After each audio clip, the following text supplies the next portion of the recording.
On the third anniversary of my relationship, a girl often referred to as a little green tea, a term for someone sly and manipulative, appeared at my door. She was wearing my boyfriend's shirt and knocked with an air of triumph. I borrowed this from brother, she said smugly. However, when the door opened, the person in my arms wasn't my boyfriend, but the new guy I had been flirting with, a charismatic and rebellious young man. I couldn't help but think that I had managed to mess things up in a uniquely spectacular way. I hadn't even remembered it was my third anniversary with Ryan, and here was Ivy, uninvited, catching me off guard. At the time, I was sprawled on top of Aiden, the notorious troublemaker from the medical department. He was undeniably handsome, but had a sharp tongue and a habit of rejecting admirers, one of whom happened to be Ivy. As he buried his face near my neck, clearly annoyed, he remarked, "How do you know someone who claims to be the department's star?" Ivy's expression froze, and I subtly rubbed my temple. Ivy, who had proudly labeled herself the darling of the literature department, looked mortified. Aiden's comment stung her pride. She had never fully recovered from his earlier rejection. I got off Aiden trying to compose myself. "Sister Ivy, why are you here?" I asked. Her gaze flicked to my hand, still resting on Aiden, and her expression grew even more strained. "Oh, nothing," she replied hastily. "I just wanted to let you know I borrowed Ryan's shirt." Aiden scoffed openly, and I swatted his face to shut him up, hoping to salvage the situation. "This is Aiden, my friend. You've met him, right?" I forced a smile. "You picked a bad time to visit. I happen to have a guest." Ivy, clearly uncomfortable, quickly made her exit, mumbling that she had nothing more to say. I turned to Aiden, who was looking at me with his usual mix of disdain and amusement. "When are you going to take responsibility for me?" he asked slyly. "What responsibility?" I shot back, my tone sharp. "Don't think I don't know you did this on purpose. I only played along because I didn't want her bullying my first love." He leaned closer and warned, "If you keep playing dumb, I might just deal with Ryan for you. He's embarrassing." I had always avoided acknowledging that Aiden and I were childhood friends. That is, until the party where Ryan brought Ivy along. Introducing her to everyone, he said with a smile, "This is my neighbor's sister. She's not as outgoing as Jasmine, so please be nice to her." Ivy clung to his arm as he spoke. "Hey, if she's shy, why bring her here?" I murmured as I swirled my wine glass. "You know how outgoing I am. Aren't you afraid I'll crush her?" Ryan's expression faltered, and the crowd around us gasped. I had made my dislike for Ivy abundantly clear, but Ryan stubbornly refused to break up with me, insisting Ivy was like a sister and asking me to tolerate her. Ivy tried to smooth things over. "It's fine, Sister Jasmine. If you want to play, I'll join in." "You can't even drink," I countered, downing my glass in one gulp. Why don't you ask if I can drink, Ryan?" He fumbled for words, eventually mumbling, "Jasmine, I've never tried to control you." Andy said Ivy doesn't have many friends at school, so I brought her here. I lost interest in the party and retreated to a corner to start a game, but my attention was drawn to their game of truth or dare. Ivy hesitated to answer a question, so Ryan volunteered to drink on her behalf. 3 glasses, back to back. I froze mid-motion, my character dying in the game. I remembered how, in the past, I would often drink for Ryan, joking about how much he disliked alcohol. Now, watching him drink for Ivy, I felt only bitterness. Excusing myself to the bathroom, I accidentally wandered into the wrong private room on my way back. Tipsy and unsteady, I didn't realize the mistake until I stepped inside. A group of people was gathered, cheering loudly. "Come on, don't back out. 30 seconds of a French kiss. Aiden, you're up." I tilted my head as I leaned on a guy's shoulder. "What's going on?" I asked. The man, too caught up in the excitement, didn't bother looking at me. "Aiden lost this round. He has to kiss someone here for 30 seconds, he explained. Without hesitation, I strolled into the room, ignoring the startled reactions of the crowd. I walked straight to Aiden, who sat in the center of the sofa. Under everyone's watchful eyes, I tilted his chin and kissed him. After Ivy's departure, Ryan called me. "Jasmine, weren't you at home?" he asked, trying to sound calm. "I just got back," I replied, ignoring the intense look Aiden shot me from his spot on the sofa. On the phone, Ryan explained hurriedly, "It's not what you think. Ivy got caught in the rain, so I gave her some clothes to change into. They were yours, but I didn't think you'd mind." Sure," I said nonchalantly, settling beside Aiden. Aiden leaned in, whispering near my ear, "Clothes you left?" I pushed him away, but he clung tighter. Ryan hesitated. "Also, Jasmine, Ivy mentioned that Aiden's there too. Here we go again. I shot a sharp look at Aiden. Yes, he's here, I replied, deliberately dragging out the words. But it's not what you think. Aiden fell into a mud pit and had no one else to call for help. So I brought him back. Ryan went quiet for a moment before asking, doesn't he have plenty of friends? I snapped back, and Ivy doesn't seem short on friends either. Fortunately, the awkward incident between Aiden and me from that day didn't spread around. It was a private gathering, and everyone there already knew me because I was often forced to deliver things from home to Aiden. Despite that, I had always denied any connection to him in public. Aiden, however, couldn't resist misbehaving. He pinched my side lightly.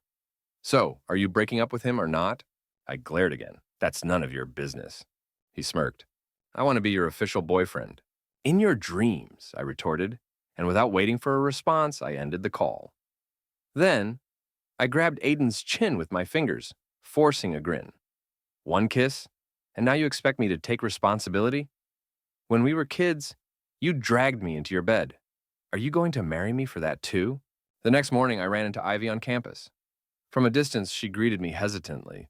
I didn't bother to look her way until she called out, "Oh, you're here early."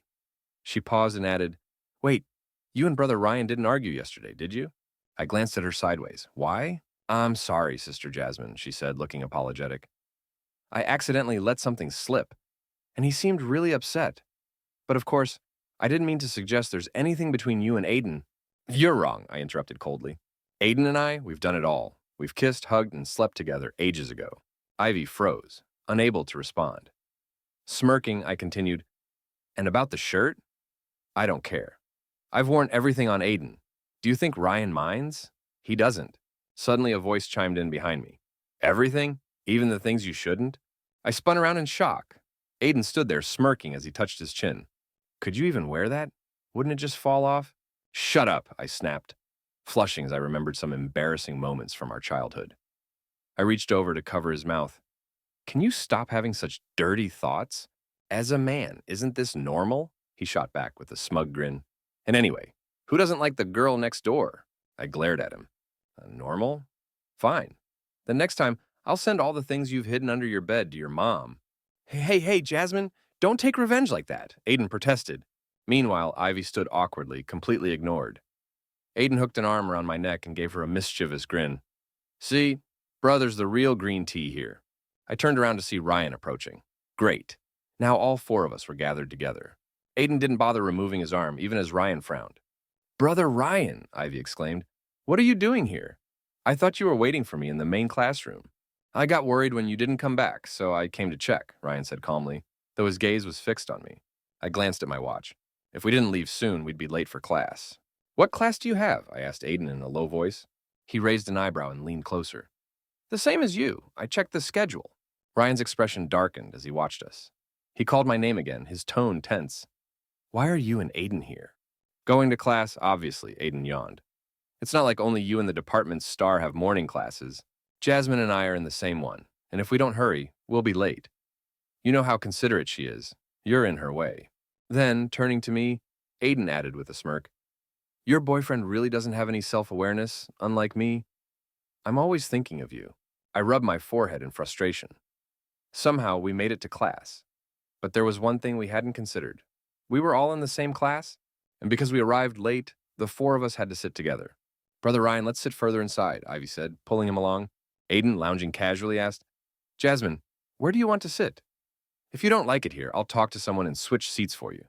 As he spoke, he shot Ivy a disdainful look and mouthed, "See, the ultimate green tea."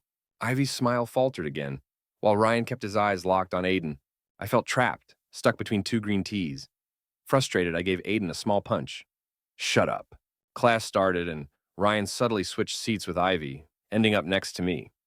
With Aiden on one side and Ryan on the other, I felt like I was suffocating. Ryan slid a cup of coffee toward me. "Your favorite cappuccino. Drink it while it's hot." Before I could take it, Aiden intercepted. "Coffee this early isn't good for your stomach. I brought hot milk instead." I scoffed. "Don't make things up. You're the type to forget your school bag, let alone bring milk." But to my surprise, he grinned and pulled out a bottle of hot milk. Ryan frowned. "What about me?" Aiden unscrewed the bottle and handed it to me. "The department's darling went out of her way to get you coffee, and you're giving it away in front of her? No wonder your emotional intelligence is so low. Aiden grinned, unfazed. You really haven't learned anything from Jasmine, unlike me, he teased. Ivy flushed with anger, glancing at the coffee she'd brought before turning her head away indignantly. I reluctantly accepted the milk Aiden handed to me, moved a little closer to him, and asked in a calm tone, "Be honest, where did you even get this?" Aiden chuckled. Who doesn't know how to pass off something borrowed as their own gift? You used to bring Ryan hot milk every morning. Now look, he's even learned to carry it himself. Well, this one was in Ryan's bag. I took a small sip from the milk without a word and turned back to whisper to Aiden. Meanwhile, Ryan, left with no choice, turned to comfort Ivy. Aiden leaned in again and asked slyly, "Still not breaking up with him? That hat of yours, the cuckold's crown, is piled so high by now. Aren't you tired of wearing it?" Without lifting my eyes, I silently thought that this relationship truly needed to end. I had hinted at it multiple times since Ivy entered the picture. Initially, Ryan and I were only pretending to be a couple. A junior had been relentlessly pursuing him, and I acted as his shield in exchange for his notes. I'd been so carefree back then that I often skipped morning classes. But after he once gave my notes to Ivy, I made it a point never to miss class again. Even if our relationship was built on a mutual agreement, and even if it had lasted nearly 3 years without any real romance, there was still a sense of camaraderie between us. I mostly thought of him as a friend. To outsiders, though, we appeared like the perfect couple. Ryan had helped me fend off more than a few unwanted admirers, something Aiden wasn't aware of. But now, if Ivy could be his actual girlfriend, what was the point of keeping me the fake one? Could it be that you actually like him? Aiden asked suddenly, his tone sharp. I spaced out for a moment, prompting him to add, "No, Jasmine, tell me. What do you even like about him?" "I'm better looking, aren't I?" Before I could answer, Aiden called attention to two students nearby. The professor's gaze, magnified by his glasses, snapped toward us like a laser. While I encourage open displays of affection, doing so in my class is inappropriate. Why don't you two, with such remarkable chemistry, come solve these problems together? Because of my playful reputation and the fact that I was Ryan's supposed girlfriend, the four of us, 2 men and 2 women, were already attracting plenty of attention. The classroom buzzed with whispers. Why is Aiden here too? Did Jasmine and Ryan break up? But they're sitting together and Ivy's right next to Ryan. What a tangled mess. My ears burned red. Though I wasn't exactly a model student, it was my first time being publicly called out in such a serious way. And with Aiden no less. Aiden, unfazed, spoke slowly. "Teacher, I understand your open-mindedness, but girls can be shy. Let's spare her, shall we?" This only stirred more murmurs from the class. Is Aiden seriously going to tackle 2 advanced math problems by himself? What a show-off. Smiling lazily, Aiden turned to Ryan. "As a man, why don't you come up and solve them with me?" The atmosphere grew tense, as if the green tea was challenging the official partner. I pinched Aiden's side and hissed, "You're just making things worse." "Making things worse?" he said in mock surprise, leaning closer. "I'm merely evaluating your boyfriend's capabilities." He deliberately emphasized the words, "your boyfriend." Feeling trapped, I could only watch as Aiden and Ryan both stood and walked to the front of the class. Ryan remained silent, but his movements were poised and elegant as he joined Aiden at the board. The professor seemed to relish the drama, and students began taking pictures and videos, likely destined for the campus gossip pages. Time dragged on as I watched their every move. Both of them wrote quickly, their solutions clear and precise. When they finished, the professor evaluated their work. "Both are correct. Impressive, he said, stroking his chin. Then pointing to Aiden's solution, he added, "But this problem involves concepts I haven't even taught yet. Being capable doesn't give you the right to flirt in my class." Aiden smiled directly at me. "Got it. Thank you, Professor." Ryan's calm demeanor cracked. His face darkened as he remained silent. Both of them returned to their seats, with Aiden immediately leaning closer to me. "Well, how do you think your boyfriend performed?" he asked, savoring every word. I turned away, the heat on my ears betraying me. "Shut up," I muttered. "If you keep this up, I'll expose all your green tea comments." The rest of class passed with me on edge. Afterward, I tried to slip away quietly, but both Ryan and Aiden blocked my path. "Come with me for a moment," Ryan said firmly. Ivy peeked out from behind Ryan, clearly eager for the drama. Aiden stepped forward, his hand outstretched protectively. "Hey, hey, hey! What kind of tone is that? Just because you're her boyfriend doesn't make you special." Ryan remained calm, but countered coldly, "Yes, I'm her boyfriend. Who are you?" For a brief moment, Aiden's expression stiffened, but he quickly recovered, his thick skin winning out. With a sly smile, he curled his lips and shrugged. You've hit the nail on the head, Aiden said with a smirk. All right, schoolbell. Why don't you tell Ryan how Jasmine described our relationship to you earlier? Ivy, always eager for drama, brightened up instantly. With a coy expression, she said, Ryan, they've known each other for ages. Sister Jasmine told me they've kissed, hugged, and are so close it's like they share the same pair of pants. She's even been to his house and knows his mom. Of course, Ryan, you're aware of all this, right? You don't mind. You just treat him as your wife's little brother. Just a joke, of course, for the sake of harmony. Excuse me? Wife's little brother? Aiden burst into laughter, giving Ivy a thumbs up and mouthing, You've mastered my art. Ivy shyly waved him off. Oh, not at all. I'm nowhere near your level, she said modestly. The air felt thick with sarcasm. The scent of green tea so overwhelming it was as if a new spirit had formed. Ryan's expression was dark, nearly unbearable to look at. He turned to me, his voice heavy. Jasmine, let's talk. I have something to say to you. I sighed, finally ready to speak my mind. This convoluted relationship has gone on long enough. It's time to end it. But before I could elaborate, Aiden's teasing gaze flicked to someone nearby, only to see it wasn't who he expected. He immediately looked disappointed. Are you that bored, or do you not have enough work to do in the medical department? I asked as he sat beside me with a book, flipping it open as if ignoring the tension. Maybe the book I'm holding isn't thick enough, he retorted, not looking up. Why do you always ask such questions? Though I hated to admit it, rumors about our childhood connection spread just as quickly as the gossip surrounding my breakup with Ryan. The spotlight remained firmly on Ivy and Aiden, with campus chatter full of exaggerated headlines like, Who stole whose partner? Or Battle of the Green Teas, who wins? In the midst of it all, Aiden maintained his smug demeanor. Let's not forget, Jasmine, he reminded me. You were the one who wandered into the wrong private room, kissed me first, and started all those rumors. And now you're blaming me? If you don't want to take responsibility, fine, but don't turn it back on me. Where did I turn it back on you? I groaned, rubbing my temples. Clearly, I was the one suffering the most in all of this. Adding insult to injury, Ivy began contacting me regularly, supposedly to exchange tea-making tips with Aiden, since he'd blocked her outright. Now, the entire school thinks I'm your lovesick admirer, striving to master tea art, but failing to win your heart. Aiden accused me dramatically. You dragged me into this from the start. Who's biting back now? I don't even have a thing for cross-dressing guys, I said blankly. Aiden froze for a moment, then clenched his teeth. Jasmine, don't push me. Believe it or not, I'll pin you down right here today. Go ahead, princess, I taunted, leaning back. Let's see who pins whom. I'm not one of those shy girls from the novels you read. My feelings toward Aiden were straightforward. As childhood friends, I'd witnessed every side of him. He'd always been attractive, even as a child, with features so delicate he resembled a porcelain doll. But he'd been so pretty as a boy that during a kindergarten play, a new teacher mistook him for a girl and dressed him in a frilly outfit. He came crying to me, and I was so startled I couldn't help scolding him. Can't you talk? Couldn't you tell her you're a boy? I'd snapped. Back then, he'd been timid, prone to tears, and too scared to speak up. I was the bold one who dragged him to confront the teacher. Otherwise, he might have ended up performing on stage in that dress. And yet the same thing happened again in first grade and again in second. Each time I had to step in and explain, eventually warning him to avoid performance activities altogether. Over time, the nickname Aiden Miss became an inside joke between us. As we grew older, my mother sent me to boarding school, and Aiden and I drifted apart. I watched him transform from a teary little boy into a sharp-tongued heartthrob. By the time we both ended up at the same university, I hardly recognized him. During summer vacation, we returned home, where many of our childhood friends also gathered. Among them were the same people who had attended the infamous private party that started all the misunderstandings.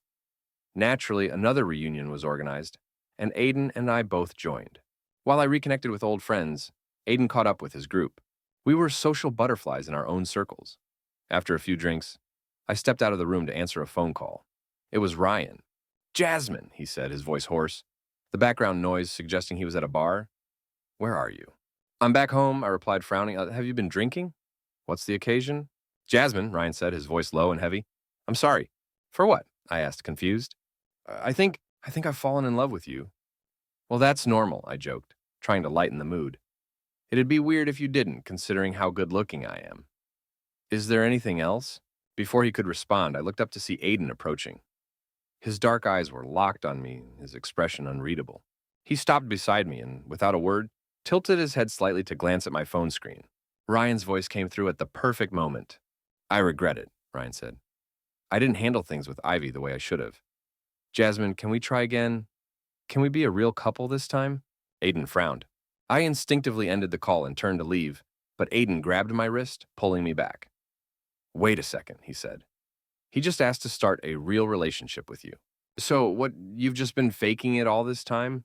I stumbled backward, landing against his chest, and felt a sudden warmth rise in me. You heard everything? Why bother asking? I muttered. Aiden finally pieced it together. So, you two were pretending to be a couple for nearly 3 years? I didn't answer, my silence giving him all the confirmation he needed. Unbelievable, he muttered, his voice tinged with frustration. Jasmine, you really are something. And whatever I am, it's none of your concern. Let me go, I snapped.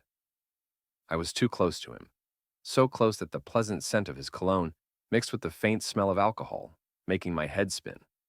Worse, my ear brushed against his lips, sending an unexpected jolt through me. Panicked, I shook off his hand and bolted. Does this guy even understand personal boundaries? I thought bitterly. No wonder he got mistaken for a girl and dressed up in frills as a child. When Aiden returned to the party, the lively atmosphere carried on. Someone noticed his sour expression and teased, Hey, Aiden, what's with the gloomy face? Did you meet a girl outside who turned you down? I sipped my wine quietly, stealing a glance at him but saying nothing. To my surprise, Aiden met my gaze, then smirked and declared dramatically, Yeah, she kissed me out of nowhere and ran off before I could even react. Fierce, wasn't she? I couldn't catch her at all. The person who'd asked wasn't at the infamous party before, but those who had been there looked at me knowingly, their amused smiles giving away their thoughts. Flustered, I took a larger gulp of wine than intended, only to start coughing violently. This guy was unbelievable, a drama king to the core. Aiden was the first to hand me a tissue. His tone carried a hint of mischief as he said, What's this? Could it be the alcohol reminding you of your past crimes, leaving you filled with guilt? I glared at him, coughing even harder. Someone nearby chimed in, Then make it up to the person slowly. There's still plenty of time, isn't there? Plenty of time, my foot, I thought, only for my phone to buzz a second later. It was a message from Aiden on WeChat. Jasmine, you're something else. You lied to me for almost 3 years. Just you wait. I won't let this go. The days following our return home were filled with chaos. Our group found new thrills, including drag racing. Several of us competed, placing hefty bets on the outcomes. Aiden approached me with a sly grin. I'll take you for a ride. Want to come? I shot him a disapproving look. What are you now? A master manipulator and a drag racing champ? He leaned closer, grinning. How about I win first place for you? What's my reward then? I rolled my eyes as he hopped into the car, leaving me no choice but to follow. Despite still being annoyed about yesterday's events, I got in. Everyone was gossiping about the girl who had supposedly flirted with Aiden before disappearing. Those who had been at the party glanced at me knowingly, but I couldn't explain even if I wanted to. Jasmine! A voice called suddenly. I turned to see a familiar face, the guy I'd leaned on during the party. He rubbed the back of his head awkwardly. Aren't you and Aiden a thing yet? Before I could answer, he patted my shoulder with an air of seriousness. Look, Aiden might act carefree, but he's not as tough as he seems. After you left yesterday, he drank alone for hours. I almost thought he was going to cry. I've never seen him like that. If you don't like him, don't string him along. It's not fair to him or the rest of us. He's really a good guy, Jasmine. Good grief. Since when did I become the villain of this story? Forcing a smile, I said, Don't worry. I'll expose his true colors soon enough. You're so slow, Aiden called from the car. Are you testing my patience? All right, fine, I said, climbing in. Didn't you say you'd win first place? Show me then. Now watch and learn, he said smugly. I didn't expect him to follow through, but Aiden dominated the race, leaving everyone in the dust. The finish line was at the top of a mountain. As we stopped, I gripped the car handle, still dizzy from the adrenaline rush. Convinced yet? He asked, flashing a grin. I shot him a dismissive look and pulled out my phone, scrolling through it nonchalantly. He leaned closer, his tone playful. I said I'd win first place, and I did. Now it's your turn to hold up your end of the bargain. Feigning indifference, I replied, Yesterday you played the victim so pitifully. Now look at you, acting smug after stealing someone's love. Now, what do you mean by stealing? Aiden countered. You two weren't really together, were you? Besides, we've been neighbors for ages. There's no stealing between us. I smiled faintly, then held up my phone screen, revealing the WeChat call interface.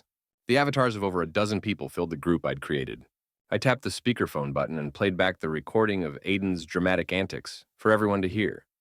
His shocked expression was priceless. Surprised? I asked with a laugh. Your true drama queen persona has been exposed. Without waiting for his reaction, I ended the call and tossed my phone aside, smugly savoring my victory. Didn't you want a reward? I leaned in, cupped Aiden's face, and kissed him. Then I'll tease you again today, just like at that party, I added, recalling how effortlessly I'd kissed him back then. After the drag racing ended, everyone decided to head to the beach for a barbecue. Drinks of all kinds, beer, cocktails, champagne, were delivered in crates, and before long, we were so drunk we could hardly think straight. Luckily, Aiden's family owned a villa nearby, where we all went to crash for the night. Aiden, having drunk far too much, grabbed a guitar and played a melancholy love song. This time, though, no one paid him any attention. After all, thanks to that call, everyone knew he'd been the one reaping all the benefits while still acting coy. Wearing only a tank top that clung to his toned body, broad shoulders tapering into a slim waist, he drank from a can of beer while sitting by the fire. I glanced at him briefly before smiling to myself and looking away. Later, when I helped him back to the villa, his legs were so unsteady that he leaned on me completely, his full weight pressing against me. Once we got inside, he stumbled, pushing me back against the door as he buried his head in my shoulder. I don't remember who made the first move, but when I pushed him away, I realized he couldn't even stand properly. Are you drunk or not? I asked softly. His eyes were hazy, but the desire in them mirrored my own. No, I'm not drunk, he murmured. Raising an eyebrow, I turned to leave. If you're not drunk, I'm going. Wait, he said, suddenly pulling me back. Turning around, he locked the door behind him and said seriously, I'm drunk. The next day, I didn't wake up until the afternoon, feeling drained and sore. Aiden was already gone, the spot where he'd slept long since cold. Cursing under my breath, I grabbed one of his short-sleeved shirts and a pair of shorts to wear. But the moment I opened the door, I froze in place. Jasmine! Aiden's mother was rushing toward me, her face full of warmth and delight. It's been so long, and you've grown even more beautiful. That naughty Aiden is so lucky to have you. To my shock, my own mother, Mrs. Jasmine, was sitting on the sofa nearby, looking at me with a pleased expression. Aiden, playing the role of the perfect boyfriend, was serving her tea like an attentive host. Are you tired? Mrs. Jasmine asked, sipping her tea.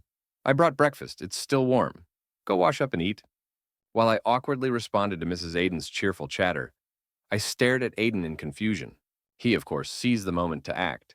Auntie, it's all my fault, he said with a look of feigned regret. I shouldn't have let Jasmine take care of me last night. She's just a girl, and it's understandable if she lost control. But as a man, I should have been more considerate. Now look where we are. I haven't even asked her how she feels about it yet. I doubt she'd accept me anyway, so let's forget it for now. I never expected you both to show up today. Excuse me? You didn't seem to feel this way when you locked the door last night? When he turned around, I caught a glimpse of his smug grin. It was obvious he'd orchestrated this whole thing. I mouthed to him, Did you call them here? He turned back almost immediately and lamented dramatically to my mom, See, Auntie? I told you, she definitely doesn't like me. Jasmine, Miss Jasmine said sternly, her tone full of disapproval. How could you treat Aiden like this? Me? Who's bullying who here? I retorted, barely able to hold back my frustration. Oh, Auntie, it's all right. I'm used to it, Aiden said with an exaggerated sigh. Don't worry, dear, Mrs. Aiden said reassuringly. Actually, you and Jasmine have had a childhood engagement for years. An engagement? I echoed weakly. Mom, when did this happen? Why didn't I know? My mother gave me a sharp glare before turning back to Aiden with a fond smile. Just now, she replied nonchalantly. Aiden couldn't hold back his laughter, clearly reveling in the situation. Watching him, my mom and his mom exchanged knowing looks. I realized I'd been set up. This was a trap, with Aiden as the bait. I mouthed to him, You're dead. I'll make you pay for this slowly. Against the sunlight streaming into the room, Aiden's mischievous smile widened. It's my honor, he said lightly. So it's the carry-in extra chapter. Lately, Jasmine had developed a habit of making empty promises. For example, she wanted to buy a gaming chair. Since Aunt Lou wouldn't let her have one at home, she decided to sneak it into my house instead. I won't agree, I told her firmly. And if you push it, I'll tell Aunt Lou. Unfazed, she started sweet-talking me. Aiden, look at this chair. It's so well designed and comfy. You like gaming too, right? We can both use it. Just imagine. I'll sit in your lap while we play together. Doesn't that sound perfect? As she pleaded her case, I stood to the side, obediently peeling an apple for her mom. Look at Aiden, Mrs. Jasmine said approvingly. I don't even have to ask, and he's peeling an apple for me. Meanwhile, Jasmine fumed. What kind of world is this, where your biological daughter doesn't even get as much love as an apple? If he weren't trying to win your favor, do you think he'd peel anything? Her mom ignored her complaints, continuing, Jasmine, wherever Aiden goes, you'll go with him. Got it? Fine, Jasmine mumbled, resigned.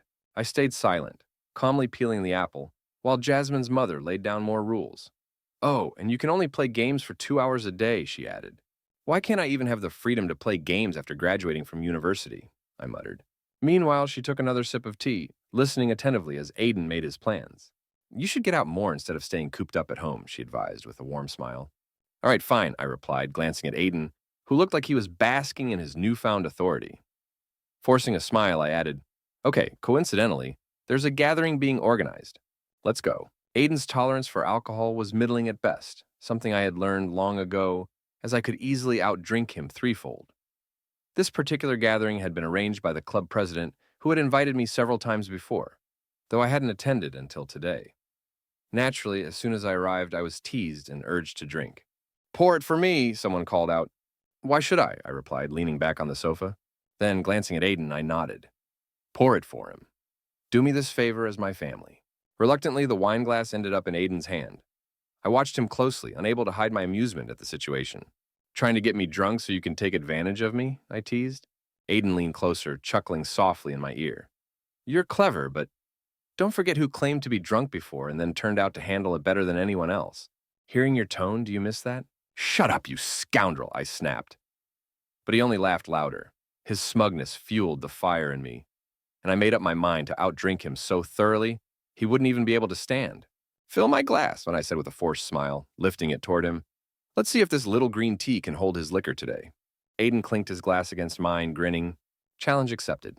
What was supposed to be a casual gathering quickly turned into a head-to-head drinking contest between us. Of course, I emerged victorious. By the end of it, Aiden had tilted his head back and passed out on the sofa, completely out cold. I wasn't faring much better. My head swam with the kind of dizziness I hadn't experienced in years, having consumed far more alcohol than I intended. Realizing I was too drunk to take him home, I decided to book a suite at the hotel next door. After arranging for someone to carry him to the room and lay him on the bed, I collapsed onto the mattress beside him, staring at his peaceful, flushed face. Trying to outdrink me? You've got a lot to learn, I muttered, running a finger lightly over his cheek. In his intoxicated state, Aiden's sharp wits seemed to have vanished. His handsome face, tinged pink from the alcohol, made him look so soft and gentle that my heart unexpectedly stirred. Humming quietly, I stood up, planning to shower and clear my head. But the moment I turned away, I was pulled back into a firm embrace, the scent of wine clinging to him. His grip on my wrists was strong, too strong for someone who had just been lying limp a moment ago. What did you say just now? Aiden murmured, his voice low and unyielding. Say it again. I struggled against his hold, but it was useless. His arms only tightened around me. Aren't you supposed to be drunk? I demanded. Aren't you the lightweight here? Instead of answering, he tilted my chin upward and captured my lips in a fiery kiss, full of passion and intent. You fell for it, he said with a laugh. How else could I win you over if I didn't play it smart? His gaze softened, though his mischievous grin remained. I let you show off in front of everyone. Now it's my turn. The end.